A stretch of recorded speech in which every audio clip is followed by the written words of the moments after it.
Lab-supported case-based surveillance for diphtheria, pertussis, and neonatal tetanus utilizes a common case investigation form. Case investigation form or CIF is an important document to get the epidemiological data on the disease. Evidence generated by this data helps in development of strategies for prevention, control, and elimination of the disease.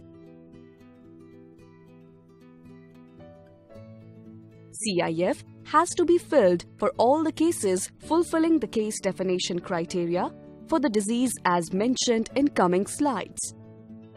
Diphtheria is an illness of upper respiratory tract categorized by laryngitis or pharyngitis or nasopharyngitis or tonsillitis and adherent membranes on tonsils, pharynx and or nose. Date of onset for diphtheria is the date of onset of sore throat. A case of pertussis is a person of any age with a cough lasting 2 weeks or more and having paroxysm of cough or inspiratory whoop or post-tussive vomiting or apnea, or if a clinician suspects pertussis. Date of onset for pertussis is the date of onset of cough. A neonatal tetanus case is any neonate who could suck and cry normally during the first 2 days of life and who between 3 and 28 days of age cannot suck normally and becomes stiff or has convulsions or spasms or both. Or any neonate who died of an unknown cause during the first month of life. Date of onset for neonatal tetanus is the date of onset of inability to suck. Let's now learn how to fill the form through a pertussis case study. Here is the reported case study. You can pause the video and go through it.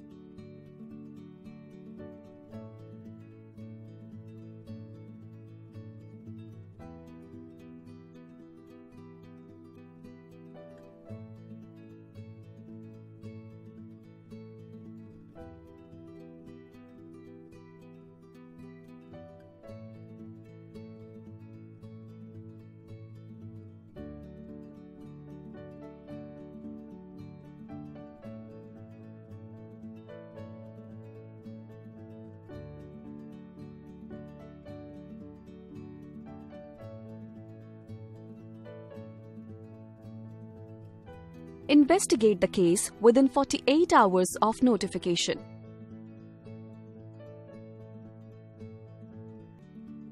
First section is on notification and investigation information. This section is important to understand the sensitivity of surveillance system to detect the case early and to investigate the case within 48 hours of notification. Encircle PTS since this is a case of pertussis. The case was notified on 15th April and was investigated on 16th April. Health facility type and setup help in assessing the health-seeking behavior of the community and guides further fine-tuning of the network. Date of birth, address, and mobile number should be filled correctly. Case identification details are important to trace the case for epidemiological investigation and for public health interventions. There is no history of hospitalization in this case. Vaccination status is important to understand the level of protection that is there for the diseases. Encircle the vaccine doses received by the case along with the source of vaccination status. Date of last dose of diphtheria and pertussis containing vaccine should be entered. In NNT cases, check the tetanus vaccination status of mother during last pregnancy. Section 5 is on clinical symptoms for all 3 diseases, that is, diphtheria, pertussis, and neonatal tetanus. Note that the date of onset for diphtheria is sore throat, cough for pertussis, and inability to suck for neonatal tetanus. In this case, date of onset of cough is 28 March and duration of illness from onset of cough to notification is 18 days. Encircle yes for cough more than 2 weeks, paroxysm, whoop, apnea and clinician suspicion of pertussis and rest as no. Similarly, in cases of diphtheria or neonatal tetanus, encircle the symptoms based on history. Always remember that date of onset is the most important date in disease epidemiology and must be elicited correctly. Patient received antibiotics before the specimen collection. In diphtheria case, check for diphtheria antitoxin and its dose given to the patient. Depending on the disease severity, dose of diphtheria antitoxin can be 20,000 to 1 lakh IU. Mention the reason if it has not been given. The suspected case has no history of contact with the laboratory confirmed case. Also, there are no persons in the household or neighborhood having similar symptoms. From patient or caregivers, get details about any similar case among other household members, neighborhood, school or workplace within last 28 days. Section 8 is on travel history prior to onset of disease. It helps to identify the place from where the case might have acquired the illness. The arrows show the range of disease-specific incubation period, and its thick part is most likely period of getting infection. Take complete travel history in each case for their travel during incubation period and write the addresses in the CIF. Based on travel history, the case should be cross-notified to the concerned district. Epidemiological field investigation should be done in the cross-notified district. The neonatal tetanus case, the district of residence, is the district where child was delivered. Section 9 highlights the health-seeking behavior of the patient. In this case, couple of health facilities were visited by the patient on 2nd April and 15 April. All the health providers who did not report the case should be sensitized.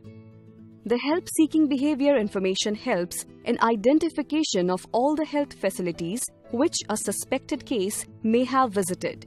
This information helps in sensitization of health facilities for timely notification of suspected cases as well as reprioritization and expansion of the reporting network. In the Section 10, fill in the details of specimen collection. Remember to mention reasons if sample is not collected. In pertussis, 2 nasopharyngeal swabs should be collected within 4 weeks and serum should be collected till 12 weeks of onset of cough. In diphtheria, 2 throat swabs should be collected within 4 weeks of onset of sore throat. No sample has to be collected in neonatal tetanus case as its diagnosis is clinical one. Nasopharyngeal swab and serum samples were collected on 17 April. Samples sent to lab on 18 April. Once lab result is available, DIO or SMO office should share it with patient and health facilities. Active case search in the community is important to identify all the suspected cases, contacts as well as the susceptible for early intervention. The ACS should be done using BPD ACS format. Important components of ACS are number of individuals verified, number of suspected cases found, number of contacts identified, number of contacts received antibiotics, and number of susceptible vaccinated. In Section 12, DIO or SMO need to update the CIF. With the final classification as laboratory confirmed, epidemiologically linked or clinically compatible. Rejected means not fulfilling the case definition of the disease, and no EPID number should be allotted to rejected cases. In NNT cases, encircle confirmed NNT if the case fulfills case definition. 60 days follow-up in an important aspect of epidemiology to know the outcome or complications. Ensure that all cases of diphtheria, pertussis, and neonatal tetanus cases get followed up telephonically after 60 days of onset of illness. Section 14 is the last section. Encircle the complications observed or found at any time during illness or during follow-up for the concerned disease. IPID number is a unique ID allotted to all the DPT cases by DIO or SMO office. It is 16-digit alphanumeric Unicode. It consists of disease code as DTH, PTS and NNT, followed by country code, state code, district code, year of onset and case serial number. Here are examples of IPID numbers generated for the case of diphtheria, pertussis and neonatal tetanus. CIF provides important epidemiological details about the disease. Keep the CIF updated with information as and when available with DIO or SMO office. VPD surveillance helps us to identify the areas with low immunization coverage and to take appropriate public health measures.